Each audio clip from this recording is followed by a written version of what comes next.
Le docteur avait déjà commencé la consultation quand ma mère a débarqué dans la pièce en coup de vent.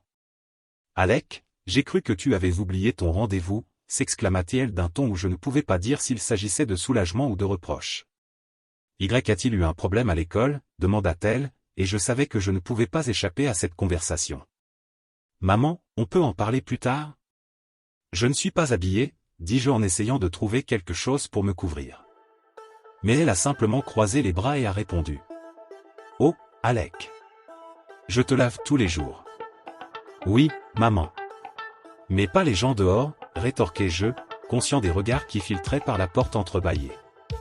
Je ressentais un mélange de nervosité et de rébellion.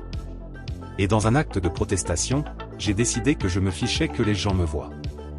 Après tout, qu'est-ce que ça pouvait faire ? J'en avais assez d'avoir honte de moi tout le temps, comme si j'étais un monstre à cause des marques rouges sur mon corps. Je ne voulais pas que les autres me voient comme ça, mais à ce moment-là, avec mes nerfs à vif à cause du rapport et la surprise de la voir, je n'ai tout simplement pas pu m'en empêcher. J'ai réagi sans réfléchir, je sais que ça a l'air puéril, et c'était probablement le cas, mais à ce moment-là, je m'en fichais. Je voulais détourner l'attention de ce qui me préoccupait vraiment, le rapport scolaire. Je suis sûr que tu aurais fait pareil, ne ris pas.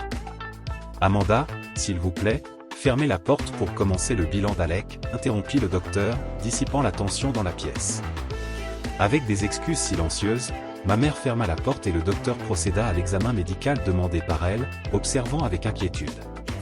Pendant la consultation, j'ai lutté pour me distraire de l'anxiété qui grandissait en moi, conscient que la vraie raison de notre visite était les taches rouges sur mon dos.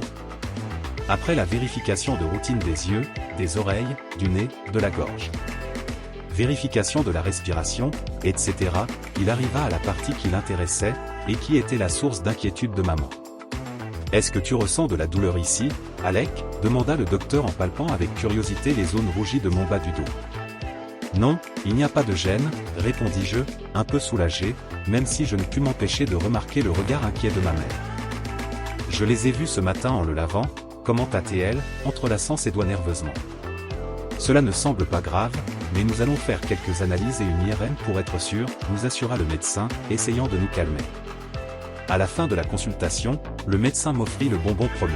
« Tout semble normal, à part la zone rouge sur ton dos », nous dit-il en cherchant le bonbon sur son bureau. « Merci Albert, d'avoir attendu Alec », dit ma mère, reconnaissante pour sa patience, alors qu'elle commençait à m'habiller nerveusement. À ce moment-là, j'ai compris l'inquiétude que les taches rouges lui avaient causée, ce qui a accru ma propre incertitude. Je l'ai serrée dans mes bras tendrement, et elle m'a rendu son sourire. Après tout, j'étais toujours son petit ours. Ils ont continué à parler de ma croissance et de l'importance de rester en bonne santé et actif. « Pense à bien manger et à faire de l'exercice, Alec », me recommanda le docteur MC Alisté, tandis que ma mère me boutonnait la chemise avec des mains tremblantes. « Et ne t'inquiète pas pour les taches.